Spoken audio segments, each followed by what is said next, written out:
The biopsychosocial model is a theory that states that performance, whether successful or unsuccessful, is determined by a person's appraisal of a situation's demands and their resources.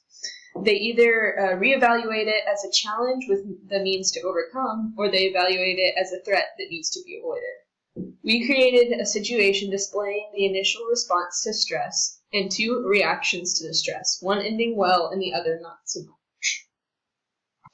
I glance at my calendar one last time before bed.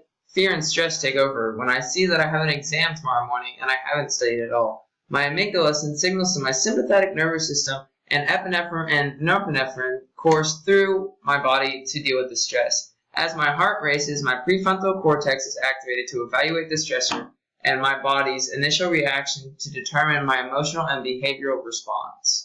Successful me takes the challenge approach to the situation, consciously controlling through the prefrontal cortex the appraisal of my racing heart. I determine that my body is providing me with the resources needed to overcome the stressor. I turn my emotions away from fear and into willpower to do the best on this exam with the time that I have left. I use the physical energy I have along with the grasp on my emotions to determine a plan to pursue what I have determined to do. I grab my backpack and head to the library, reaching out to a friend, asking if they would like to study. I still go to sleep at a decent time, getting 7 hours of sleep, and then wake up and spend a couple more hours studying. I get an acceptable grade on the exam and feel good about making the best of the stress. I use the positive reinforcement, knowing that I can cope with the stress in the future, and I'm going to get A's in all my classes this semester. On the other hand, unsuccessful me is threatened by this stress, and my prefrontal cortex decides that I should flee from it by all means necessary, and it switches into a threat avoidance approach. I can feel anxiety creeping in as I see the minutes tick by on the clock. I stare at my notes, unable to keep my thoughts straight. If I don't do well on this test and I can't get into my classes next year, that'll cause a chain reaction. I won't be able to graduate.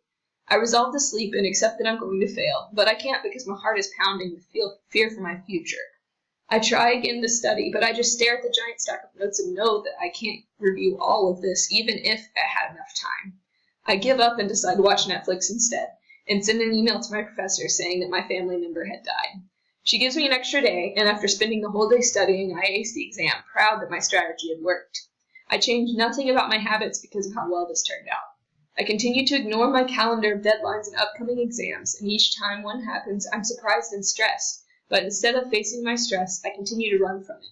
Soon, any sign of stress triggers panic, and my doctor tells me I have a high chance of cardiovascular disease. As you see here, if you handle the stress successfully, you will be in a much better place both socially and emotionally.